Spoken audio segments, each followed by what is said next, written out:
अब लोगों ने कहा साहब कुछ लोग यज्ञ करते हैं और आप कौन सी यज्ञ करेंगे? साहब बोले मैं तो रोज यज्ञ करता हूं। दुनिया के लोग कभी कभी यज्ञ करते हैं, मैं तो रोज यज्ञ की बात करता हूं। रोज यज्ञ करो, रोज कराओ, कैसे यज्ञ होगी? तो बड़े सुंदर ढंग से साहब बता रहे हैं। हमारे यहाँ जब हम लोग संध्या पाठ करते हैं तो आखिरी में एक शब्द बोलते हैं, सत्य कबीर गुर बाला पीर, लड़के बच्चे होए फकीर, सूखी नदी बहावे नीर, भूखे को खिलावे खीर और नंगे को पहरावे चीर, भोजन नदिया कर दे तीर, इतना बांटे सत्य कबीर। हो गया।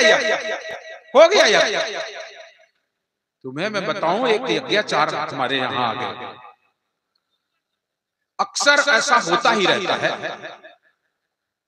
आश्रम है, ऑन रोड आश्रम है, सभी तरीके के लोग आते हैं, सभी तरीके के लोग मिलते हैं, जुलते हैं, दरस परस होके रहते हैं। तो एक सज्जन आ गए आश्रम में, कथा के आखिरी वाले दिन, समापन के लिए चौकार्ती था। वो आके बोले साहब हम आपकी कथा बहुत सुंदर सुनी, बहुत अच्छा लगा कथा सुनने के लिए, लेकिन हमने आपकी कथा में एक चीज नहीं सुनी। हमने कहा वो कौन सी चीज है जिसको आपने हमारी कथा में नहीं सुना? बोले कथा कही गई, बहुत अच्छा लगा, लेकिन कथा में एक मंत्र नहीं बोला गया। मंत्र नहीं बोला गया। हमारी कथा में वैसे भी कौन सा मंत्र हम बोलेंगे? हमारे कथा में तो प्रथम ही मंत्र बोल दिया जाता है और मंत्र की जरूरत नहीं हम लोग समझते हैं। हमारा कोई भी कार्य प्रारंभ होता है तो प्रथम मंत्र से ही प्रारंभ होता है, लेकिन मंत्र का मतलब कोई वैसा मंत्र नहीं। हमारे यहाँ तो एक ही मंत्र है, सत्य नाम निज मंत्र है, सब मंत्रन को सार, और जो जन हृदय जपे तो हो जाए बेड़ा पार, वो मंत्र है। लेकिन उन्होंने कहा नहीं साहब, कोई भी कार्य करना है तो उससे पहले शांति मंत्र बोलना चाहिए, शांति मंत्र बोलना चाहिए, शांति मंत्र बोलना चाहिए।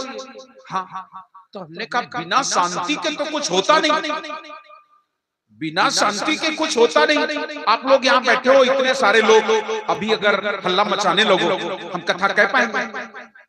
नहीं कह पाएंगे। बिना शांति के कुछ नहीं होता। हमारे यहाँ तो शांत सब लोग रहते हैं, तब तो हम कथा कह पाते हैं। कोई भी कार्य करते हैं तो शांत होगे तभी।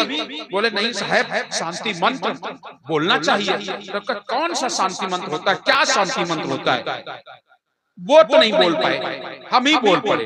हमने कहा ओम नो शांति अंतरिक्ष शांति रापा शांति रो सदया शांति वृक्षोत्या शांति। बोले बोले हाँ साहब, हाँ यही ये शांति मंत्र है। उनके यहाँ गाया जाता है शांति मंत्र। ओम नो शांति अंतरिक्ष शांति पृथ्वी शांति रापा शांति औषधया शांति वनस्पत्या शांति रेवा शांति ब्रह्मा शांति।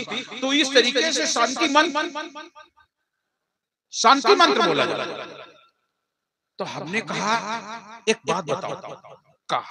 हमने कहा हमें तो कुछ आता नहीं, देखो संस्कृत हमें आती नहीं, हम तो ऐसे ही हैं, थोड़ा बहुत गुरुदेव के मुखार में उनसे सुन लिया, बता देते हैं, बाकी हमें संस्कृत आती नहीं।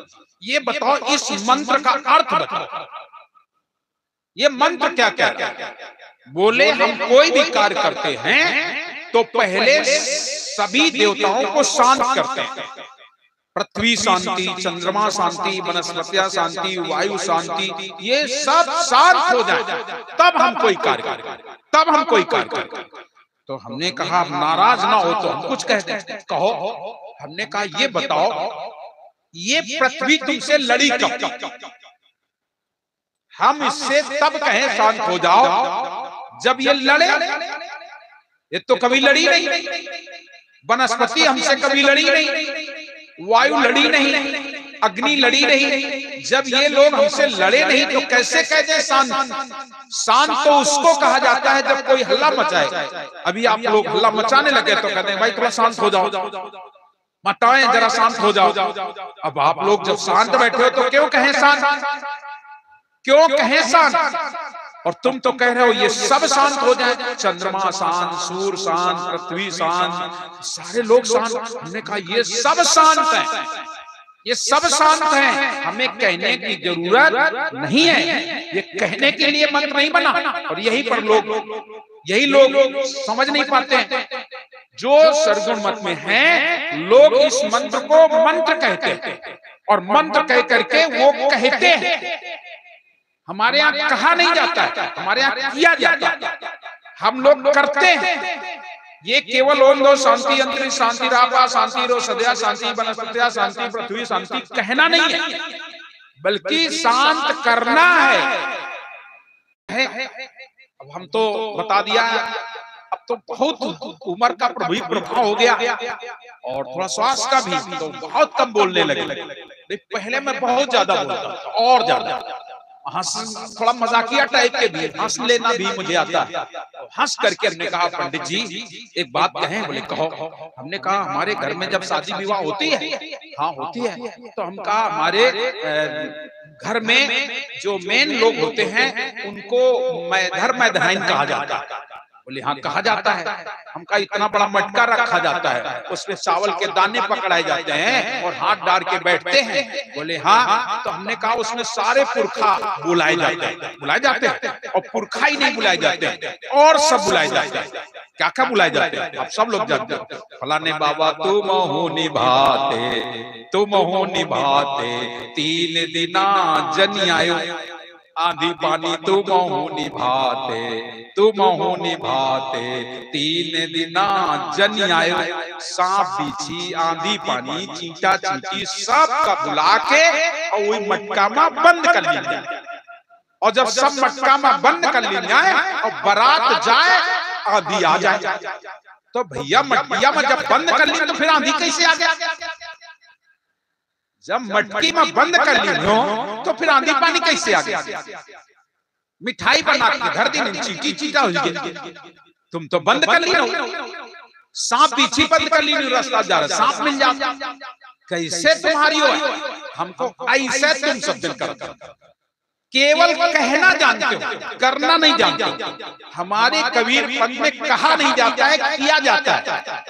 हमारे कबीर पंथ का सिद्धांत है, धर धरणी का एक लेखा, धर धरणी का एक लेखा, जस बाहर तस भीतर देखा।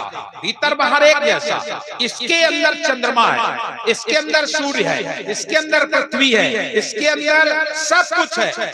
ऐसा कुछ नहीं है जो इसके अंदर ना हो, सब।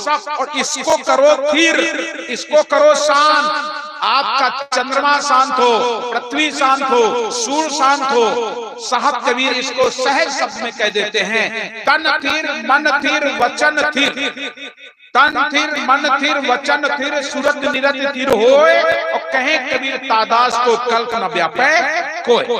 तन से थिर हो जाओ, मन से थिर हो जाओ, वचन से थिर हो जाओ, इसमें सब कुछ है।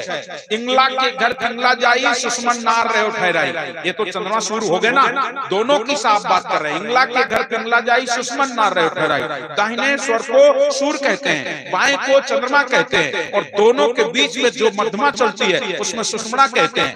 इनको करना होता है, कहना नहीं होता है, कहना नहीं होता है। ऐसे ही यज्ञ है। हमने उनसे पूछा आप लोग यज्ञ करते हैं? हाँ करते हैं। तो यज्ञ क्यों की जाती है ये हमें बताओ। हम और कुछ तो नहीं जानना चाहते, केवल इतना बताओ यज्ञ क्यों की जाती है। तो उन्होंने बताया 5 तत्वों को प्रसन्न करने के लिए यज्ञ की जाती है। उनकी मैं बात बता रहा हूं, अब तुम लोग कुछ दूसरा बताओ तो अलग बात। उन्होंने बताया 5 तत्वों को प्रसन्न करने के लिए यज्ञ की जाती है। तो हमने कहा जब तुम जमीन में गड्ढा बनाते हो, यज्ञ स्थली बनाते हो, वेदी बनाते हो, तो तुम जमीन को खोदते हो। हाँ, फिर खोद करके उसमें आग जलाते हो, तो पृथ्वी तो नहीं खुश हुई, वो तो जल रही है। कैसे पृथ्वी खुश हो जाएगी? पानी डाल दिया गया उसमें, वो भी तिलमिला गया, वो भी नहीं खुश हुआ। पवन देव खुश हो गए, आकाश तत्व खुश हो गया, अग्नि खुश हो गई, लेकिन 2 तो नाराज। बाहर के यज्ञ में तो हम देखते 2 नाराज हो गए। कहां जवाब? हमने कहा हमारे यहाँ होता है यज्ञ, हमारे यहाँ के यज्ञ में 5 तत्व प्रसन्न। बराबर बराबर, ना जरा सा कम ना जरा सा ज्यादा, सबको पूरा का पूरा पांचों तत्वों को पूजा की जाती है, पांचों तत्वों को बराबर बराबर अंश मिलता है। बोले वो कैसे? हमने कहा ईश्वर ने ये हवन कुंडी बना दी है, ये हवन कुंडी है, और इस हवन कुंडी में करो स्वाहा, बढ़िया खीर पूरी कचौड़ी पकौड़ी दाल भात जौन मर्जी आए इसमें डालो, हवन करो।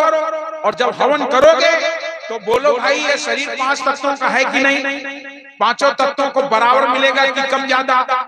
इस हवन कुंडी में करो स्वाहा, और फिर देखो पांचों तत्व खुश होंगे, एक भी तत्व नाराज नहीं होगा। जल तत्व जल ले लेगा, अग्नि अग्नि ले लेगा, वायु वायु ले लेगा, आकाश आकाश ले गए, पृथ्वी पृथ्वी ले लेगा, सब कुछ बराबर बराबर अंश लेते हैं। इसलिए हमारे यहाँ जो यज्ञ की जाती है वो केवल एक ही यज्ञ है, भूखे को खिलावे खीर और नंगे को पहरावे चीर, प्यासे को पिला दे नीर और अंत में भोजन नदिया कर दें तीर, इतना बांटे सत्य कबीर।